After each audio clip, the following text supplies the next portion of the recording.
여러분에게 혹시 흑역사가 있으신가요? 여러분의 인생의 여정에 많은 선택도 그리고 일들도 있었을 겁니다. 그런데 그 일들 속에서는 기억하고 싶은 순간이 있고 기억하고 싶지 않은 순간들이 있을 겁니다. PPT를 보여주시고요. 그래서 우리는 기억하고 싶지 않은 일, 그래서 그 일을 없던 일로 취급하고 싶은 그 일을 흑역사라고 이야기합니다. 아마도 여러분에게도 그와 같은 일들이 있을 겁니다. 제가 이제 인터넷 검색창에 한번 흑역사를 쳐봤습니다. 흑역사를 딱 쳐보니까요, 딱 두 종류가 나와요. 하나는 연예인의 과거 사진이 나오고, 그리고 과거에 올렸던 SNS에서 올렸던 글이 나오고, 크게 그 두 종류로 나오더라고요. 제가 깜짝깜짝 놀랐어요. 저분이 이런 생각들을 하면서 그 생각을 했습니다. 우리는 과거를 돌아보면서 지우고 싶은 순간들이 있다는 거죠. 저도 그 교육자들의 흑역사를 한번 이야기해 본 적이 있습니다. 각자의 경험들을 나눴는데 저 역시도 지우고 싶은 순간들이 있습니다. 예를 들면 지난주 같으면 제가 성경 봉독을 하다가 8절까지만 읽고 그만뒀는데 이런 것들 지우고 싶죠. 8절까지라고 생각하고 왔다가 알고 보니까 10절까지 있어서 당황했는데 이런 것들도 있을 수 있습니다. 어떤 분은 너무 새벽 기도에 급하게 나오느라 잠옷을 입고, 아래는 잠옷을 입고 위에는 양복을 입고 오신 분도 계시고요. 그리고 제가 같이 사회 갔던 분은 넥타이를 맸는데 넥타이를 이렇게 카라 안으로 넣어야 되는데 카라 밖으로 메고 설교를 하시는 것도 봤습니다. 그리고 어떤 분은 너무 긴장한 나머지, 오늘 제가 대표가 기도할 때 긴장되냐고 그랬더니 긴장된다 하더라고요. 그 떨림이 느껴지더라고요. 그러니까 어떤 분이 이제 첫 사역지로 이제 가서 새벽 기도를 하려고 하니까 시간을 이제 보니까 사람들이 이렇게 와 있는 거예요. 예전에 이제 교회들은 보면 이제 좀 연세가 있으신 분들은 아침에 일찍 일어나서 새벽에 일찍 오세요. 그래서 이제 예배를 시작해야 하겠구나 하고 4시 반에 불을 켜고 이제 기도를 하고 말씀을 시작하려고 했더니 앞에서 한 연세 많으신 한 할아버지 분께서 계속 손짓을 하는 거예요. 내려오라고. 알고 보니까 새벽 기도는 5시 반이었는데 4시 반에 시작한 거예요. 이런 흑역사들이 있죠. 저도 그런 때가 있습니다. 오늘 새벽 기도 설교 순서는 누굴까? 하고 새벽 기도에 왔는데 누구예요? 저예요, 제. 그래서 부랴부랴 사무실에서 옷을 입고 막 이렇게 챙겨서 입고 갔는데 성경 본문을 봤는데 어떤 일이 벌어졌어요. 여러분, 성경도요, 처음 보는 것 같은 본문이 있을 때가 있어요. 성경을 읽으면서 머리로 생각하는 거예요. 하나님 도대체 이거 가지고 어떻게 설교해야 하나요? 그런데 성경 해설의 한 단어를 해석한 걸 글을 보고 설교를 했어요. 그랬더니 내려갔는데 한 권사님이 목사님 은혜 많이 받았다고. 설교를 엄청 준비 많이 할 때는 그런 일이 없었는데 그때는 그런 일들이 있더라고요. 여러분, 우리에게는요, 우리의 시간 속에서 이처럼 지우고 싶은 순간들이 있습니다. 이걸 흑역사라고 부릅니다. 흑역사와 관련한 책들이 여러 권들이 있었는데요, 그 책에서 보면 이런 일도 있었다고 해요. 재미로 영국에서 토끼 몇 마리를 사다가 호주에 가져갔는데, 근데 그 토끼 몇 마리가 어떤 일이 벌어진 거예요. 호주의 생태계를 그냥 바꿔놓은 거예요. 이런 일도 있고요. 그 다음에 벼를 먹는 참새를 박멸하려다가 메뚜기 떼를 창궐해서 대기근을 부른 이 마오쩌둥의 이야기도 이 흑역사 속에 있는 것을 봤어요. 그러니까 우리는 우리의 수많은 순간들 속에서 지우고 싶은 흑역사가 있더라는 거죠. 그런데 우리가 잊고 싶고 지우고 싶은 그 흑역사, 그 이후에 우리의 삶은 어떠해야 하는가? 그것에 대해서 우리는 어떻게 반응하고 어떻게 살아낼 때 우리의 삶은 어떻게 바뀔 수 있는가도 한번 생각해 봤으면 좋겠어요. 그런데 여러분, 오늘 우리가 읽었던 민수기의 말씀은 이스라엘의 흑역사를 기록해 두고 있습니다.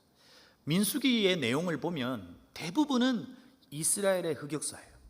이스라엘의 이 백성들이 하나님 앞에서 잘한 역사가 사실은 많지 않아요.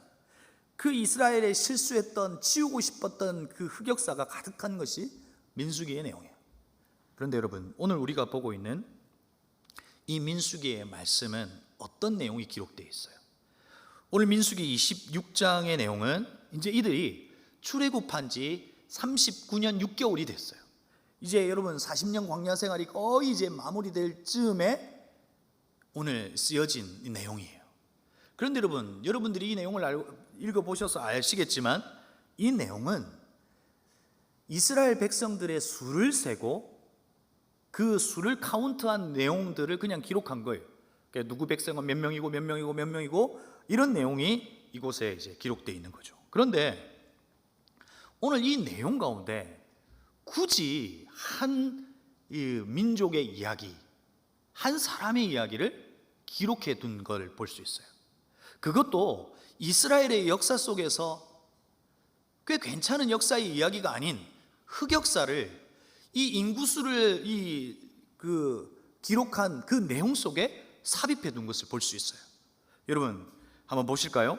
9절 말씀을 보면 엘리압의 아들은 느무엘과 다단과 아비람이다라고 하는 것을 소개하면서 다단과 아비람은 바로와 모세와 아론에게 맞서 반역한 자들이다. 그러니까 이스라엘이 반역한 그 반역의 이야기, 그 쿠데타의 이야기를 오늘 이 인구수를 세는 그 기록한 내용에다가 삽입해 둔 거예요. 도대체 이것을 통해서 무엇을 이야기하고 싶었을까요? 고라의 무리가 주님께서 대항하여 반역할 때에 그들 가운데에 있던 자들이 회중에서 부름을 받은 자들이다. 그리고 그들에게 어떤 일이 일어났죠? 땅이 그 입을 벌려 고라와 함께 그들도 삼켰다. 그 무리가 죽을 때에 불이 사람 250명을 살랐는데 그들은 본보기가 되었다. 그러니까 고라와 함께 그들의 반역에 가담했던 250명이 있었어요. 그 250명이 마치 영화에서 보듯이 땅이 갈라졌고 그 땅 속으로 들어가 다 전멸해버리고 했던 일들이 이제 벌어진 거예요. 그 일들을 인구수 조사에 지금 기록해 둔 거죠.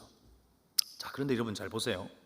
이스라엘 백성들의 이야기 속에, 민수기의 이야기 속에, 민수기의 이제 그 영어식 이름은 넘버스잖아요. 그러니까 수를 세는 거예요.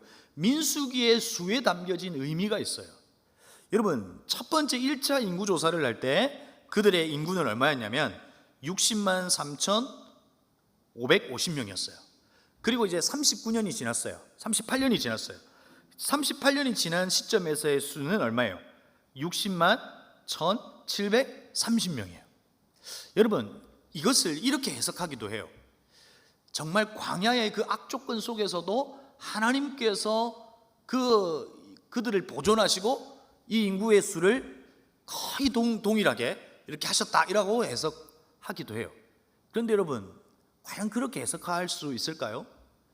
여러분, 지금 우리의 출산율은 0.81 뭐 이렇게 최근 결과를 보면 그 이하더라고요.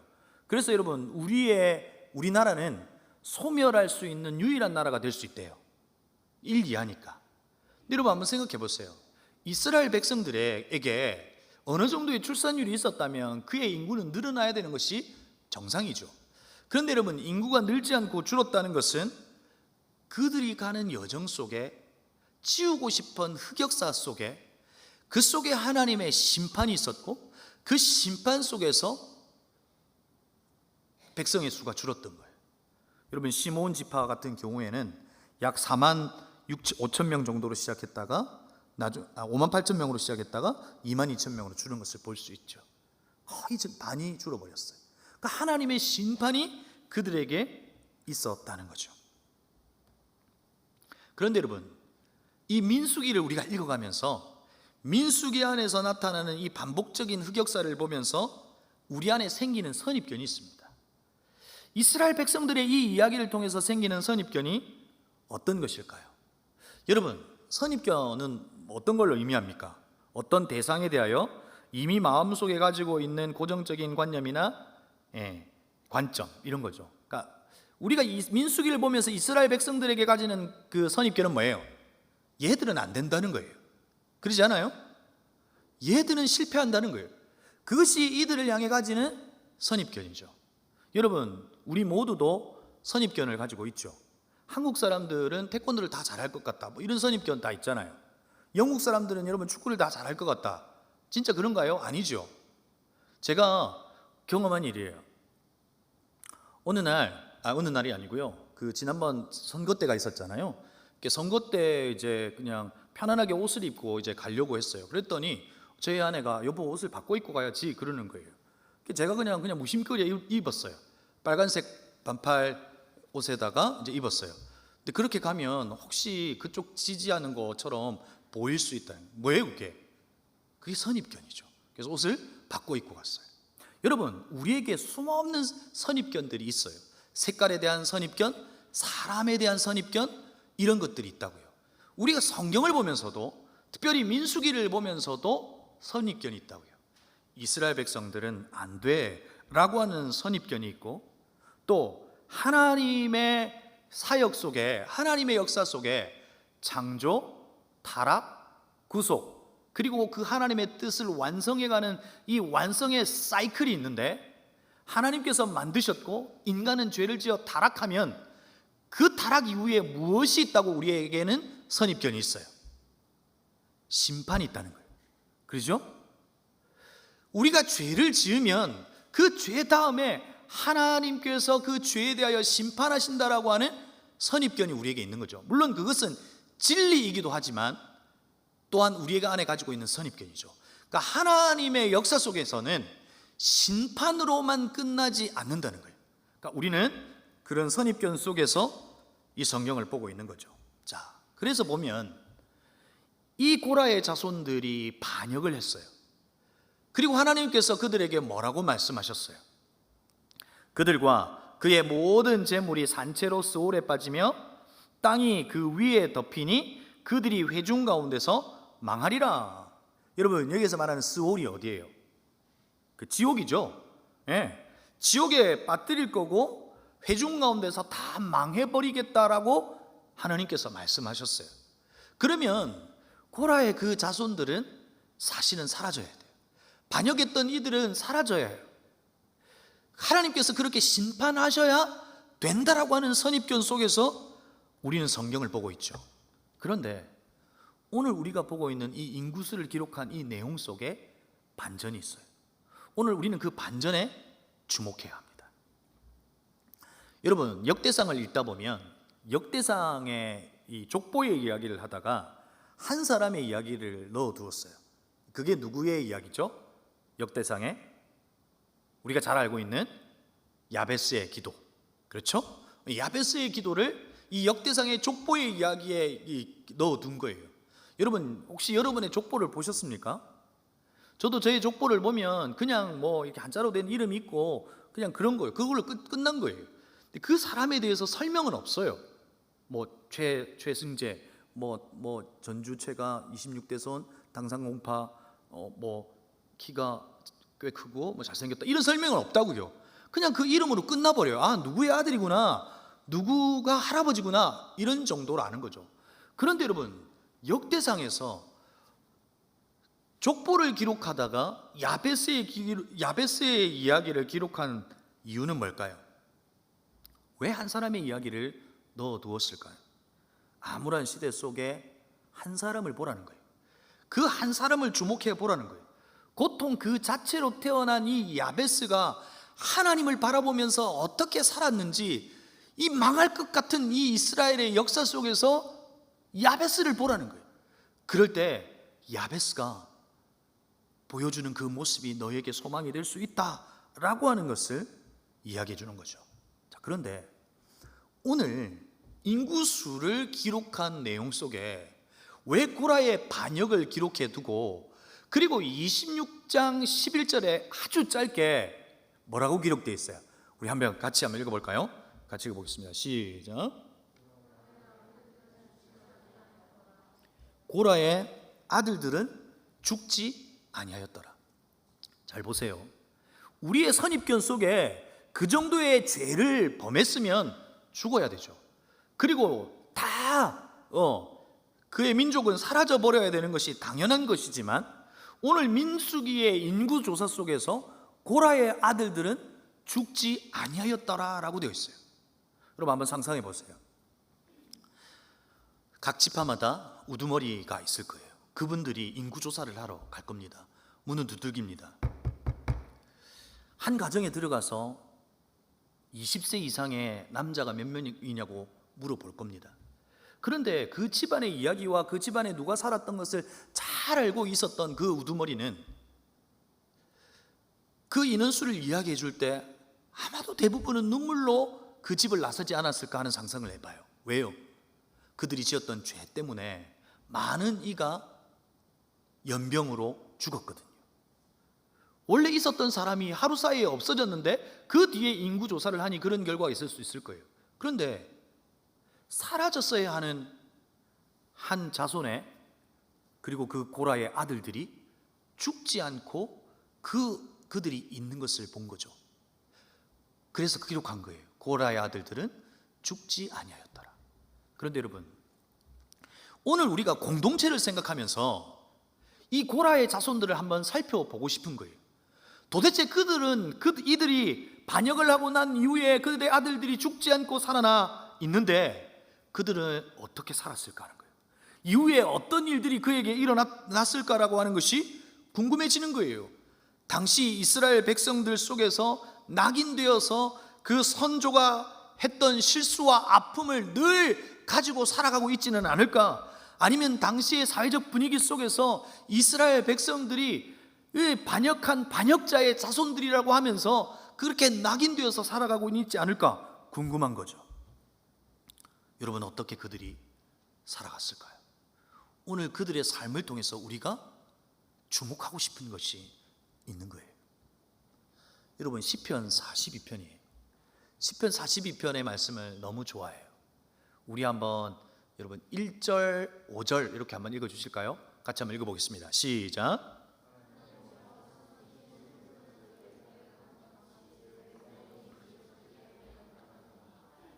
내 영혼아, 내가 어찌하여 낙심하며 어찌하여 내 속에 불안해하는가? 너는 하나님께 소망을 두라. 그가 나타나 도우심으로 말미암아 내가 여전히 찬송하리로다.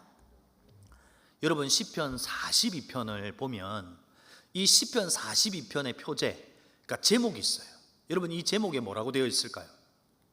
이 제목을 보면 고라 자손의 마스길, 인도자를 따라 부르는 노래, 이렇게 되어 있어요.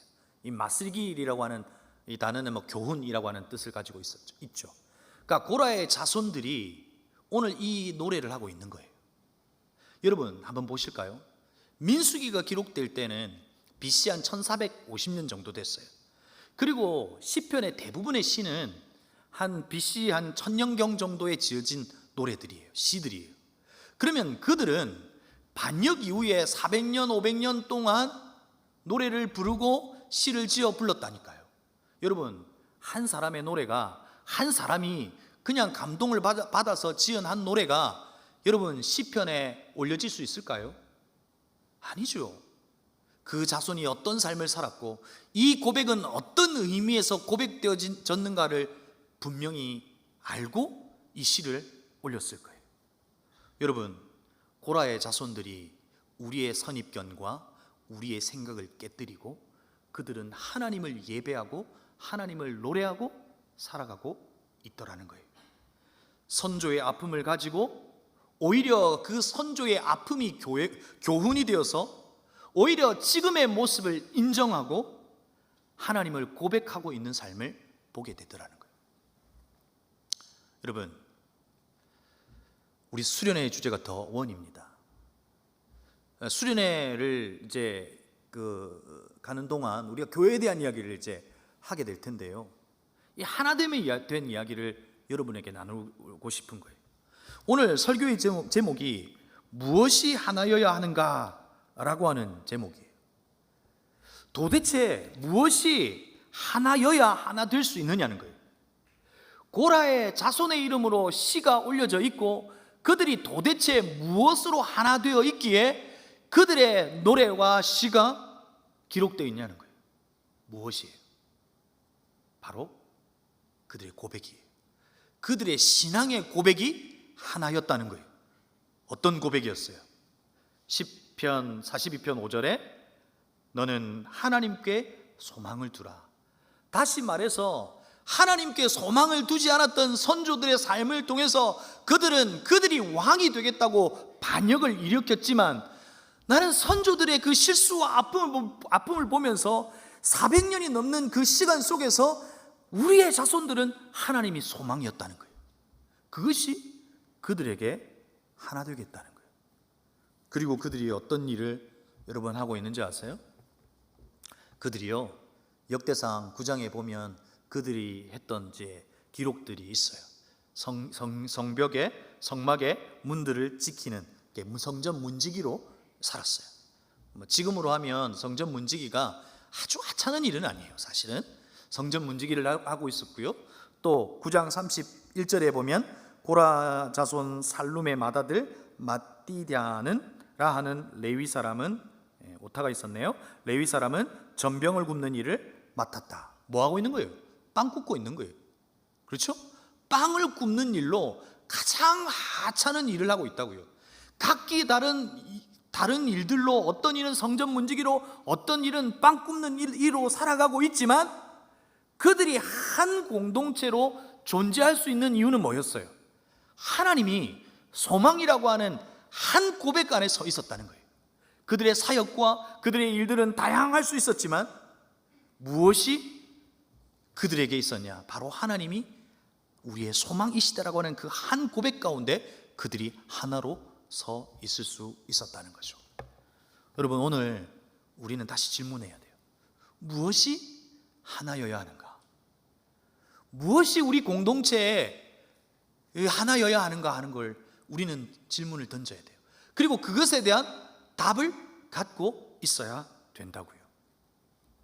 여러분, 성경에서 하나라고 하는 의미에서 쓰여진 성경의 기록들이 있습니다. 여러분, 창세기 1장 26절에 보면 하나님이 이르시되 우리의 형상을 따라 우리의 모양대로 우리가 사람을 만들고, 여기에서 우리는 누구예요? 여기에서 우리는 누구죠? 하나님이 이르시되 우리의 형상을 따라 누구예요? 성부, 성자, 성령, 삼위 하나님께서 그들의 형상을 따라 우리의 모양, 삼위의 하나님의 모양대로 사람을 만들었다는 거예요. 그러니까 그들은 우리로 존재했다는 거예요. 하나로 존재했다는 거예요. 자, 또요. 또 여러분, 하나 하면 생각나는 거 있으신가요? 창세기 2장 24절이죠. 요건 한번 같이 읽어볼까요? 네, 시작.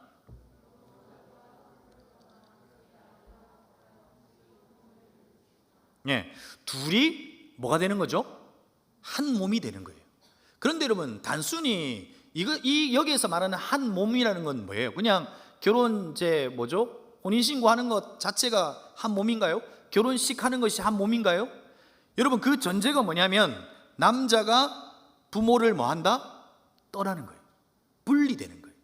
그러니까 부모로부터 떠나 정서적, 경제적 그 모든 것에서부터 분리되는 거예요. 분리되고 이제 둘이 하나 되어 선택하고 가는 것, 이게 하나예요. 그래서 둘을 나눌 수 없다고 되어 있는 성경은 기록하고 있잖아요. 한 몸이기에. 그러니까 하나라고 하는 것을 성경에는 이렇게 또 기록되어 있더라고요. 또 오늘 우리가 보았던 에베소서 4장 3절 말씀 같이 한번 읽어볼까요? 시작.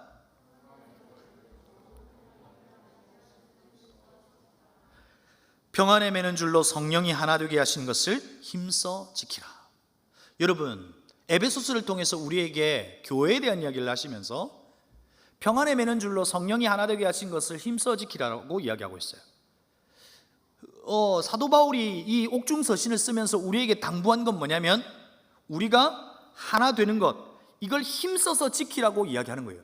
마치 부부가 하나 된 것처럼 하나 된 이 공동체를 힘써 지키는 것이 너희가 해야 될 일이라고 하는 것으로 권면하고 있는 거죠. 자, 그런데요, 여기에서 이 말씀에서 우리가 어디에다가 방점을 찍어야 될까요? 하나 되게 하신 것을 힘써 지키라라고 하는 이 말에 찍어야 될까요? 근데 여러분, 제가 볼 때 오늘 이 말씀은 성령에 대해 방점을 찍어야 하는 것이죠.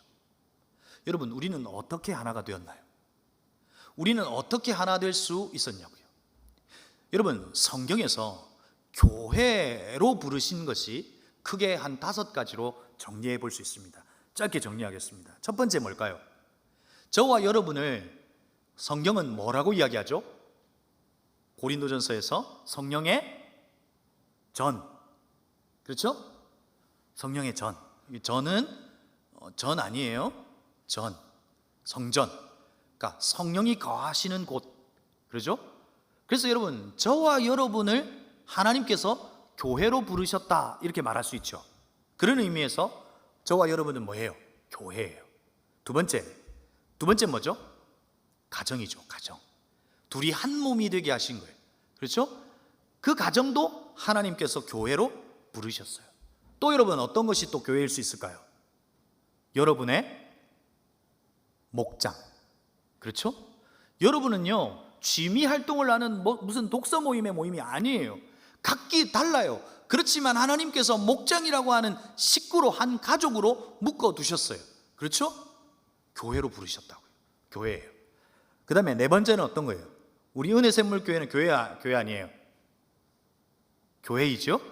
네, 교회. 여러분이 잘 알고 있는 이 에클레시아, 에크라고 하는 밖으로라고 하는 것과 레시아라고 하는 불러내음을 받은 사람이라고 하는 것, 그래서 저와 여러분을 불러낸 그 사람들의 모임인 교회, 이 은혜 샘물교회, 이 지역교회를 의미하죠. 또 다섯 번째는요,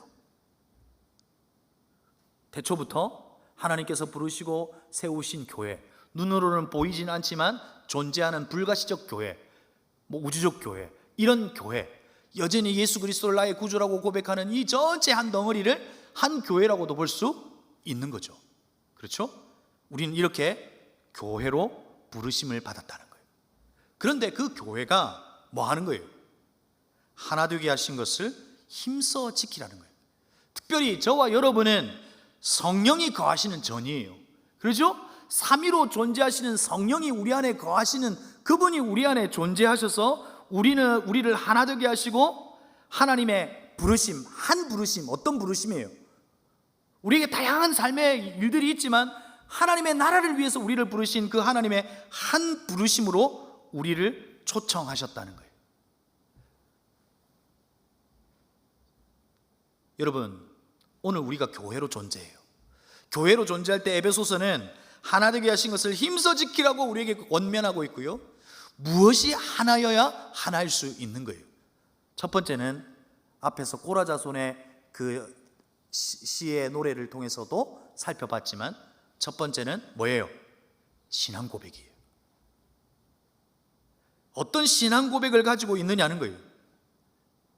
예수 그리스도께서 우리의 구주가 되신다라고 하는 그 신앙 고백, 그 어떤 것으로부터 구원을 받을 수 없다라고 하는 그 신앙 고백, 그 신앙 고백이 우리 가운데 동일할 때, 함께 고백되어질 때 우리가 하나일 수 있다는 거예요. 두 번째는요, 따라할까요? 통치. 우리 저기 보니까 주일학교 친구들도 있어요. 그래서 우리 친구들 통치 따라해 보세요. 오케이. 우리 홈스쿨 같이 하는 친구들이에요. 그렇죠? 예수 그리스도가 머리이신 것에 대한 동의와 그것에 대한 인정. 그래서 이 교회를 다스리시는 것은 머리이신 예수 그리스도라고 하는 분명한 그 확신, 그 다스림을 받을 때 교회는 하나 될 수 있다는 거예요. 세 번째는요, 성경이 하나님의 말씀이다라고 하는 것을 우리가 믿고 갈 때 우리는 하나일 수 있다는 거예요. 그런데 그러면 이 하나됨을 하나됨은 어떻게 깨뜨려질까요? 이 신앙 고백이 다를 때, 내가 믿는 예수 그리스도에 대한 신앙의 고백이 다를 때 그 하나됨은 깨뜨려지는 거예요.